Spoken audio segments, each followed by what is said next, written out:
Videos देखने के लिए सब्सक्राइब करें जनसत्ता.com, बेल आइकन दबाकर पाएं लेटेस्ट नोटिफिकेशंस।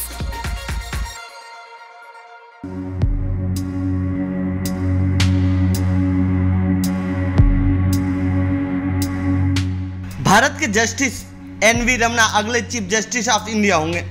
राष्ट्रपति रामनाथ कोविंद ने उनकी नियुक्ति को मंजूरी दे दी है। वर्तमान सीजेआई एस.एस. बोबडे 23 अप्रैल को रिटायर हो रहे हैं। सीजेआई ने ही केंद्र सरकार को जस्टिस रमना के नाम की सिफारिश की थी, जिसके बाद केंद्र ने राष्ट्रपति को उनका नाम बढ़ाया था। जस्टिस रमना भारत के 48वें मुख्य न्यायाधीश होंगे। जस्टिस रमना का कार्यकाल 26 अगस्त 2022 तक रहेगा। वह आंध्र प्रदेश हाईकोर्ट के पहले ऐसे जज होंगे जो सीजेआई बनेंगे। तेलुगु भाषियों की बात करें तो वह दूसरे होंगे, क्योंकि सुब्बा राव भी चीफ जस्टिस रह चुके हैं।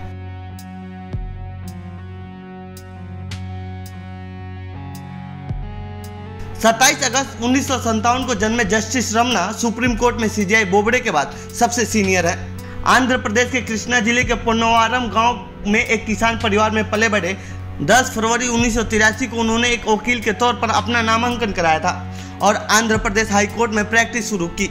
उनको 27 जून 2000 को आंध्र प्रदेश हाईकोर्ट का परमानेंट जज बनाया गया था।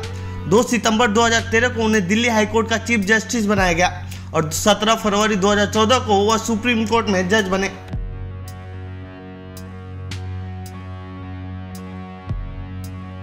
वैसे तो जज जैसे पोस्ट पर कमी ऐसा देखने को मिलता है कि राजनीति से जुड़े आरोप लगे हों, लेकिन आंध्र प्रदेश के सीएम जगन मोहन रेड्डी ने सीजेआई बोबडे से जस्टिस एन.वी. रमना की शिकायत की थी।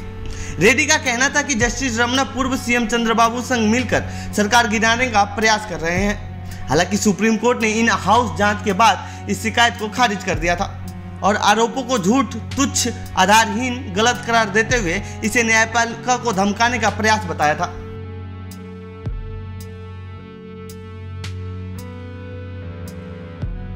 नियमों के अनुसार सबसे सीनियर जज को प्रधान न्यायाधीश के पद पर नियुक्त किया जाता है। कानून मंत्री सही वक्त पर वर्तमान सीजेआई से उनके उत्तराधिकारी का नाम मांगते हैं। सीजेआई से सिफारिश चिट्ठी मिलने के बाद मंत्री इसे प्रधानमंत्री के सामने रखते हैं, जो नियुक्ति को लेकर राष्ट्रपति को सलाह देते हैं।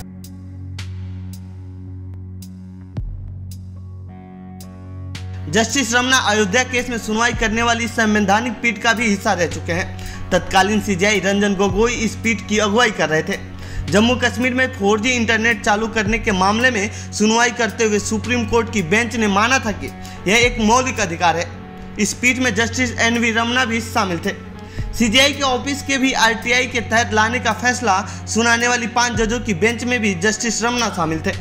जस्टिस रमना की अगुवाई वाली बेंच ने फैसला सुनाया था कि किसी कंपनी पर जुर्माने की रकम उसके टर्नओवर के अनुसार होगी। इस तरह जस्टिस रमना की अगुवाई में भी सुप्रीम कोर्ट में कई अहम फैसले सुनाए गए हैं। तो ये थी सीजेआई रमना पर हमारी रिपोर्ट। आपको कैसी लगी ये रिपोर्ट कमेंट बॉक्स में बताएं। साथ ही इस पूरे मामले पर आप क्या कहना चाहते हैं कमेंट बॉक्स में लिखें। बाकी देश दुनिया की खबरों के लिए बने रहिए जनसत्ता के साथ। धन्यवाद।